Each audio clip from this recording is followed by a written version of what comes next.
An adjustment layer is a powerful tool that will allow you to add effects and color grading across multiple clips in your timeline. It's easiest to think of it like a transparent layer that will pass through only the effect you apply to it. This is amazing for multiple uses, including adding the same effect to a group of clips without having to copy and paste, then the flexibility to adjust those effects without having to go clip by clip. So let's start off with color.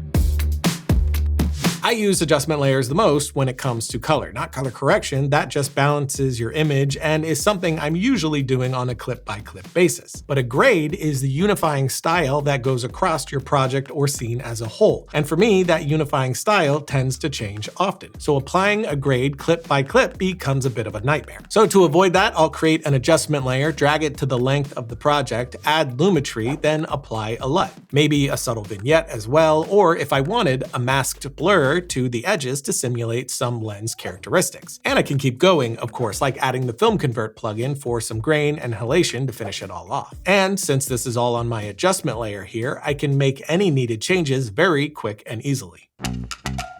Another way I commonly use an adjustment layer is to add aspect ratio bars to my footage. You can use a PNG to accomplish this, of course, but that can have its own issues and leave you without options to adjust. So I can drop on my crop here and adjust to whatever ratio I want. I can also animate this on and off and allow the animation to play smoothly across multiple clips, since again, we're adding it above them all as a whole.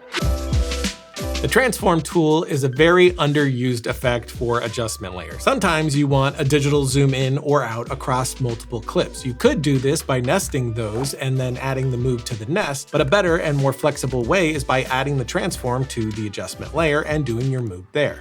This will help keep your move consistent throughout your project and allow you to quickly make any needed shifts. You can also create your own transitions by bumping up your shutter speed and keyframing the scale and position movements, which can work great across all kinds of projects, including music videos.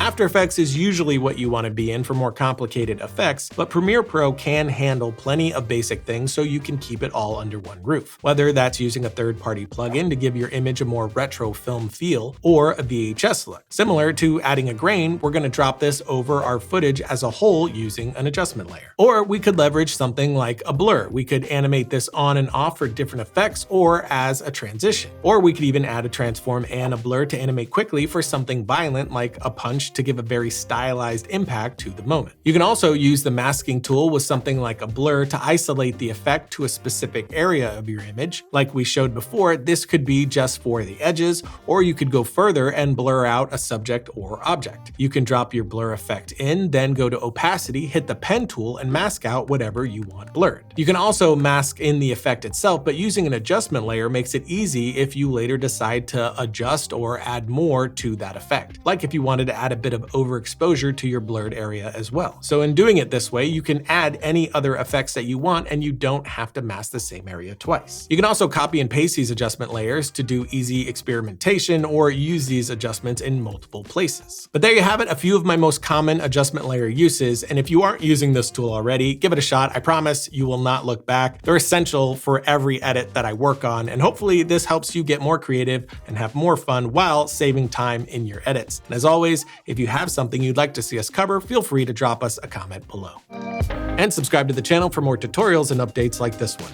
Or I'll cry. Sorrowful tears of sorrow.